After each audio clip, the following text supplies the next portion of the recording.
That's what it is in Pittsburgh. And the reason why they're waiting for Aaron Rodgers is because Mason Rudolph, they've been there and they've done that.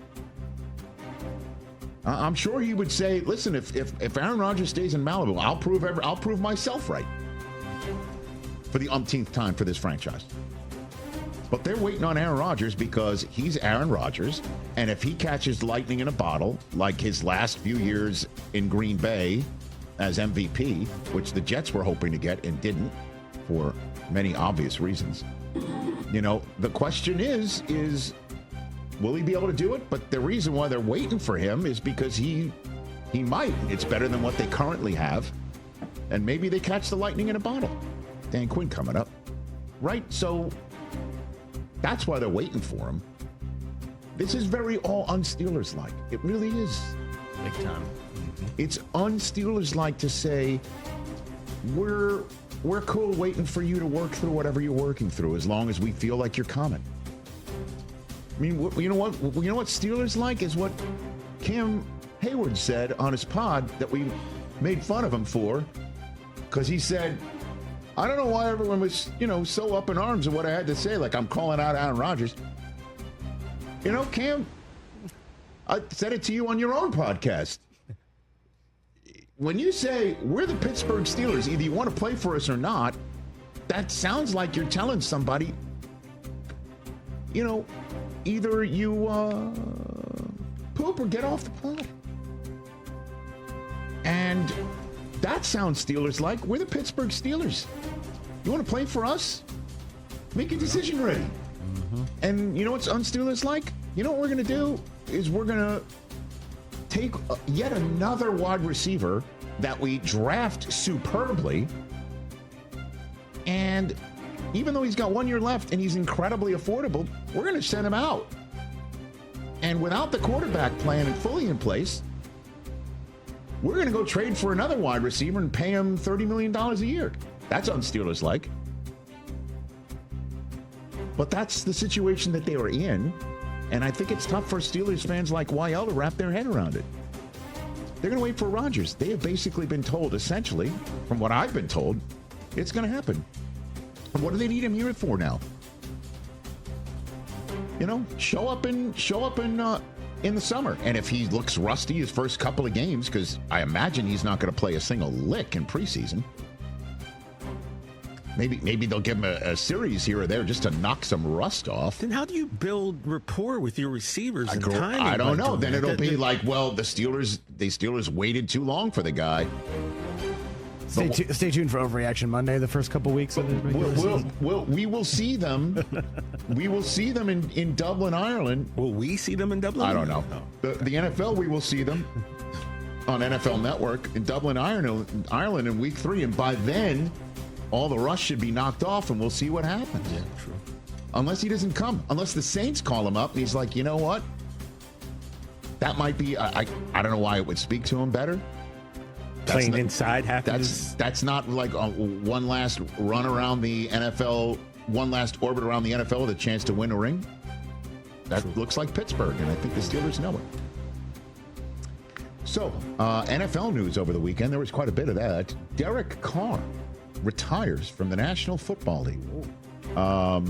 He made, I have it here, $1 gajillion in his tenure. Yeah, north of $200 million. And he made one playoff game.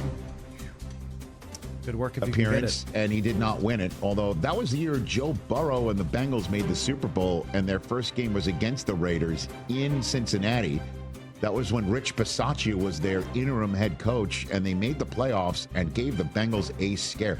Carr had an opportunity towards the end of the game in the red zone, threw an interception to end the game. And that was the end of it for his Raiders tenure, essentially. McDaniels comes in, and yada, yada, yada. Carr was sent home right in time for Christmas after losing a Christmas Eve game that I was calling for NFL Network in Pittsburgh. And then he winds up in New Orleans. And that just wound up disappointing, where the Saints didn't get his services almost half the time, it felt like. And he decides, as we know, that we found out over the weekend he's going to retire. And that was basically a $10 million move by him. He was owed 40. The Saints essentially, from what I'm understanding, told him, you get to keep 10 of your bonus, and the $30 million that we owe you otherwise, we get to keep. And if you have a problem with that, we come after the 10. And I guess he decided, you know what? End of the day, I'll take the 10. And retirement, and goes home to his family. And I'm assuming that will be it. Although he let him, I don't know. You never know in these days anymore. I know there's a $10 million bag that he's going to put in his account that the Saints will basically, like a chess move, keep their finger on that piece. And then when he doesn't play anymore, they'll take their finger off it. But crazier things have happened in the NFL. I have no idea if he's going to sit out a year and then come back, because somebody's going to give him a call when they're going to get desperate. And that team will always get desperate. Yep. Always. And there's always negotiating. Yeah, well, we'll pay the Saints off, and then you'll make less money for us, but we'll pay the Saints off. I mean, these things happen. Or you pay the Saints off if you want to keep playing. I don't know. But one year, if you recall, he did lead the Raiders to a playoff season for Jack Del Rio's Raiders in Oakland, and wound up getting hurt, breaking his leg, and not being able to make the playoff start. So he really had 2 playoff seasons, but only 1 playoff start in his entire career. And he's now retiring and gets a $10 million Fleur-de-Lis gold watch to head off into retirement. And I guess we look forward to future cars making the NFL. Who's next? I don't know. I guess look at his family chart. Only 34 years old. I think I'd be shocked if he's played his last game, but stranger things have happened. Now that leaves the Saints with 3 quarterbacks there. Okay, Jake Haener and Spencer Rattler, and the guy they just drafted, Tyler Shuck. And that's the quarterback competition. And one would think they're going to have to sign a veteran quarterback there in New Orleans.